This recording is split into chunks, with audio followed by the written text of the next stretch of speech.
ರಸ್ತೆ ಗುಂಡಿಗಳನ್ನು ಮುಚ್ಚೋ ಕೆಲಸವನ್ನು ಮಾಡ್ತಾ ಇದ್ದಾರೆ. ಬಟ್ ಸಮರ್ಪಕವಾಗಿ ಕೆಲಸ ಆಗ್ತಾ ಇಲ್ಲ ಅನ್ನೋದು ಮತ್ತು ಜನರ ಮನಸ್ಸಲ್ಲಿ ಒಂದಷ್ಟು ನೆಗೆಟಿವ್ ಫೀಡ್ಬ್ಯಾಕ್ ಬರ್ತಾ ಇರೋದ್ರಿಂದ ನಾವೇ ಈ ವಾರದಲ್ಲಿ ಎಷ್ಟು ಗುಂಡಿಗಳಿದೆ ಅವುಗಳನ್ನೆಲ್ಲ ಸರಿಯಾಗಿ ಮುಚ್ಚಿಸಬೇಕನ್ನೋ ನಿಟ್ಟಿನಲ್ಲಿ ನಾವು ಕೂಡ ಬಂದು ಪರಿವೀಕ್ಷಣೆಯನ್ನು ಮಾಡ್ತಾ ಇದ್ದೀವಿ.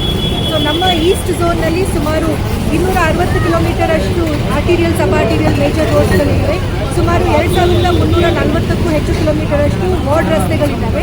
ಸೊ ಇಲ್ಲಿ ಎಲ್ಲ ನೋಡಿ ಕಳೆದ ವರ್ಷದಲ್ಲಿ ನಾವು ಸುಮಾರು 2400ರಷ್ಟು ಪಾಟ್‌ಹೋಲ್ಸ್ಗಳನ್ನು ಮುಚ್ಚಿದ್ದೀವಿ. ಈ ವರ್ಷದಲ್ಲಿ ಅಂದರೆ ಏಪ್ರಿಲಿಂದ ಬಂದಿರುವಂತಹ ಕಂಪ್ಲೇಂಟ್ಸ್ ನೋಡಿದಾಗ ನಮಗೆ ವಾರ್ಡ್ ಮಟ್ಟದಲ್ಲಿ ಸುಮಾರು 500 ಕಂಪ್ಲೇಂಟ್ಸ್ ಬಂದಿದೆ. ಅದೇ ರೀತಿ ನಮಗೆ ಮೇಜರ್ ರೋಡ್ಸ್ಗೆ ಸಂಬಂಧಪಟ್ಟಂತೆ ಸುಮಾರು 533 ಕಂಪ್ಲೇಂಟ್ಸ್ಗಳು ಬಂದಿದ್ದಾವೆ. ಸೊ ಇವುಗಳೆಲ್ಲ ನಾವು ಮುಚ್ತಾ ಇದ್ದೀವಿ. ಬಟ್ ಮಳೆ ಬಂದಾಗ ಕೆಲವೊಂದು ಸರಿ ಸರಿಯಾಗಿ ಮುಚ್ಚೋದಕ್ಕೆ ಆಗಿರೋದಿಲ್ಲ. ಅದರಿಂದ ಈ ವಾರದಲ್ಲಿ ಒಂದು ಸಿವಿಯರ್ ಆ್ಯಕ್ಷನ್ ತಗೊಳ್ಳೋಣ ಮತ್ತು ಒಂದು ಇಂಟೆನ್ಸಿವ್ ಆ್ಯಕ್ಷನ್ ತಗೊಳ್ಳೋಣ ನಿಟ್ಟಿನಲ್ಲಿ ನಾವೆಲ್ಲರೂ ಕೂಡ ಟೀಮ್ಸಲ್ಲಿ ಬಂದು ವಿ ಆರ್ ಎನ್ಶೋರಿಂಗ್ ಈ ಪಾಟ್‌ಹೋಲ್ಸ್ಗಳನ್ನ ಮುಚ್ಚಲಿ ಅಂತ ನಾವು ಯತ್ನಿಸ್ತಾ ಇದ್ದೀವಿ. ಸೊ ಈಗ ಸದ್ಯಕ್ಕೆ ನಮಗೆ ಆಲ್ಮೋಸ್ಟ್ ಒಂದು 400 to 500 ಪಾಟ್‌ಹೋಲ್ಸ್ ನಮಗೆ ಸದ್ಯಕ್ಕೆ ಕಂಪ್ಲೇಂಟ್ ಬಂದಿರುವಂಥದ್ದಿದೆ. ಅವುಗಳನ್ನು ನಾವು ಈ ವಾರದಲ್ಲಿ ಮುಚ್ತೀವಿ. ನಿನ್ನೆ DCM ಮೀಟಿಂಗ್ ಮಾಡಿದ್ರು. ಮೀಟಿಂಗಲ್ಲಿ ಏನೇನು ಇನ್ಪುಟ್ಸ್ ಕೊಟ್ಟರು? ಸೊ ಸನ್ಮಾನ್ಯ ಉಪಮುಖ್ಯಮಂತ್ರಿಗಳು ಅವರ ಸಭೆಯಲ್ಲಿ ತಿಳಿಸಿದಂತೆ ಜನರಿಗೆ ಒಂದು ಒಳ್ಳೆಯ ರಸ್ತೆ ಇನ್ಫ್ರಾಸ್ಟ್ರಕ್ಚರನ್ನು ನಾವು ಕೊಡಬೇಕು, ಅವರಿಗೆ ಇನ್ಕನ್ವೀನಿಯನ್ಸ್ ಆಗಬಾರ್ದು ಅನ್ನೋ ನಿಟ್ಟಿನಲ್ಲಿ ಎಲ್ಲ ಪಾಟ್‌ಹೋಲ್ಸ್ಗಳನ್ನು ತುರ್ತಾಗಿ ಮುಚ್ಚಿಸೋದಕ್ಕೆ ಸನ್ಮಾನ್ಯರು ನಮಗೆ ನಿರ್ದೇಶನ ಕೊಟ್ಟಿರುತ್ತಾರೆ.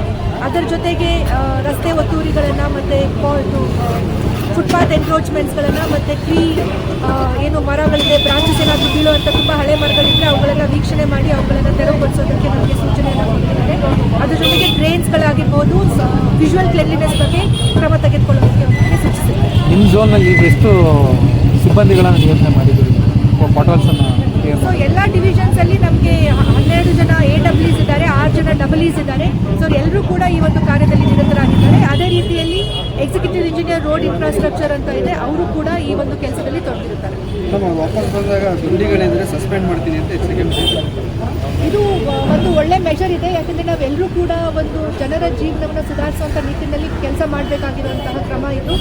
ಗುಂಡಿಗಳನ್ನು ಮುಚ್ಚೋದು ನಮ್ಮ ಆದ್ಯ ಕರ್ತವ್ಯ. ಅದರಲ್ಲಿ ನಾವೆಲ್ಲೋ ಚೂಕ್ತಾ ಇದ್ದೀವಿ ಅಂತ ನಮ್ಗೆ ಅನಿಸ್ತಾ ಇದೆ. ಸೊ ಅದರಿಂದ ಸರ್ ಏನು ನಮಗೆ ನಿರ್ದೇಶನ ಕೊಟ್ಟಿದ್ದಾರೆ, ಇದೊಂದು ಎಚ್ಚರಿಕೆ ಇದೆ ನಮ್ಮ ಎಲ್ಲ ಸಿಬ್ಬಂದಿಗಳಿಗೆ. ಸೊ ಎಚ್ಚರಿಕೆಯಿಂದ ಕೆಲಸ ನಿರ್ವಹಿಸಿ ಮತ್ತು ಸರಿಯಾಗಿ ಜನರ ಒಂದು ಸಮರ್ಪಕವಾಗಿ ಕೆಲಸ ನಿರ್ವಹಿಸಿ ಅಂತ ನಾವು ವಾರದಲ್ಲಿ ಇರೋ ಅಷ್ಟು ಗುಂಡಿಗಳು ಮುಚ್ಚಕ್ಕಾಗುತ್ತೆ. ಯಾಕಂದರೆ ಇಷ್ಟು ವರ್ಷದಿಂದ ಆಗಿರುವಂಥ ಗುಂಡಿ ಮುಖ ಬೆಂಗಳೂರು ಇನ್ನೊಂದು ವಾರದಲ್ಲಿ ಇನ್ನೊಂದು ನೆಕ್ಸ್ಟ್ ಸಂಜೆಗೆ ಅಷ್ಟೇ ಎಷ್ಟು ಕಂಪ್ಲೀಟ್ ಇದೆ ಅವುಗಳನ್ನು ನಾವು ತುರ್ತಾಗಿ ಅಟೆಂಡ್ ಮಾಡ್ತೀವಿ. ಕೆಲವೊಂದು ಕಡೆ ಕಂಪ್ಲೀಟ್ ರೋಡ್ಸೇ